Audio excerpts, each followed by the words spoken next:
Hello friends, in this video we are going to talk about the mesenteric ischemia. The ischemic disease of the bowel is due to compromise in the blood supply either of the superior mesenteric artery that supplies the midgut or the inferior mesenteric artery that supplies the hindgut. The involvement of the superior mesenteric artery leads to a more severe condition called the acute mesenteric ischemia, and the IMA involvement leads to the less severe condition called the ischemic colitis, as the IMA contains many collaterals. Here we are going to talk about the different causes of mesenteric ischemia, the pathogenesis, the clinical presentation, and the treatment algorithm. So let us look into the causes of mesenteric ischemia. So broadly speaking, the causes of mesenteric ischemia are classified into two groups, occlusive and non-occlusive.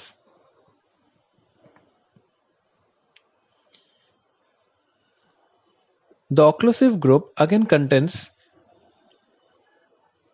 embolic and thrombotic.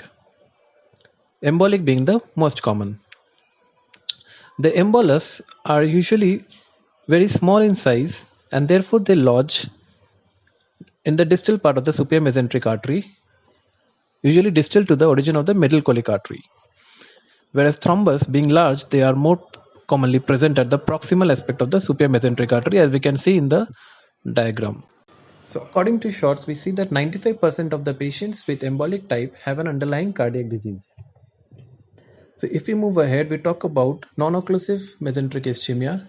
Non-occlusive mesenteric ischemia are usually due to shock. So what happens in shock? There is splanchnic vasoconstriction and also hypotension, which compromises the mesenteric blood flow, leading to mesenteric ischemia. Let us talk about the pathogenesis of mesenteric ischemia. The mucosa is the first to undergo ischemia due to the high metabolic rate of the mucosa. This is followed by involvement of the other layers of the gut. As per Shorts, the mucosa sloughs out in 3 hours and the full thickness intestinal infarction occurs by 6 hours. The full thickness infarction is followed by gangrene and perforation peritonitis. The ischemic event is manifested as severe pain out of proportion with the clinical findings.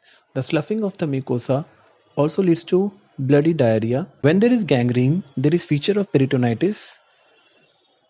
Fever is more common in ischemic colitis due to translocation of the large colonic bacterial load due to ischemia.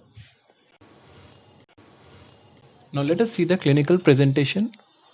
The clinical presentation can either be of a perforation peritonitis or it may be abdomen angina presenting with pain which is out of proportion to the clinical findings.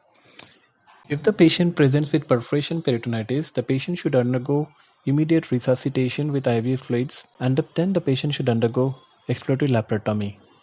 Now, if the patient is having severe pain but the patient is stable, we can do few investigations like the ABG analysis to look for lactic acidosis and correct it if present. We can also get a straight X-ray abdomen to look for perforation peritonitis and gas within the bowel wall, that is pneumatosis intestinalis.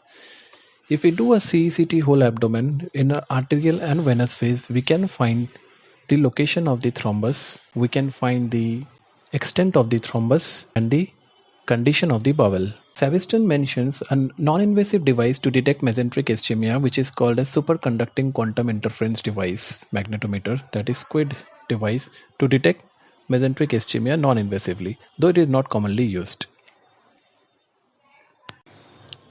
Let us look at the treatment algorithm. Based on the above clinical features and investigations, we take the patient for exploratory laparotomy. On laparotomy, the gut may appear viable by presence of lustre, peristalsis, and pulsations of the mesenteric vessels, or the gut may appear non-viable or doubtful. If the gut appears non-viable or doubtful, the bowel should be wrapped in a hot packs for 10 minutes and then it should be reassessed after 10 minutes. And if it is still non-viable, then we have to go for resection of the non-viable gut and creation of a stoma. Whereas if it is still doubtful, then we can reassess the patient after 24 to 48 hours. Irrespective of the bowel viability, mesenteric revascularization must always be performed, unlike in cases of ischemic colitis where it is rarely required. So the first step is exposure of the superior mesenteric artery up to the base of the transverse mesocolon and gentle palpation of the vessel wall. On palpation of the vessel wall, if it appears soft, then it is usually due to an embolus, and if an atherosclerotic plaque is felt, then it is usually due to a thrombus. In case of an embolus, a transverse arteriotomy is done, followed by removal of the embolus and primary repair of the defect, as we can see in this image taken from Shackelford. In case of a thrombus, endarterectomy is done, where the plaque is removed from the vessel wall, increasing the diameter of the vessel. After that, if there is pulsatile flow, then patch repair of the vessel wall is done, which is either with a venous patch or a prosthetic patch. Or if the pulsatile flow is absent, then we can either go for an air toe SMA bypass, or we can go for an intraoperative angiogram followed by retrograde stenting. It is called retrograde because it is against the direction of the blood flow in the superior mesenteric artery. This technique is known as the hybrid method, as we can see in the image. All these revascularization techniques might not be available in all the hospital setups. So for a Viva exam, it is always better to say what we see in our hospital setup. In a theory paper, we can stick to this algorithm. Post-operatively, the patient should be maintained on aspirin or low molecular weight heparin, and echocardiography should be done to detect and optimize the underlying cardiac disease. In case of proximal stoma, fluid and electrolyte balance should be maintained and parenteral nutrition should be given. In spite of all this, there is high morbidity and mortality of this condition. So that's all, a brief discussion about acute mesenteric ischemia. You can drop down your feedback in the comment section. Thank you so much for watching this video.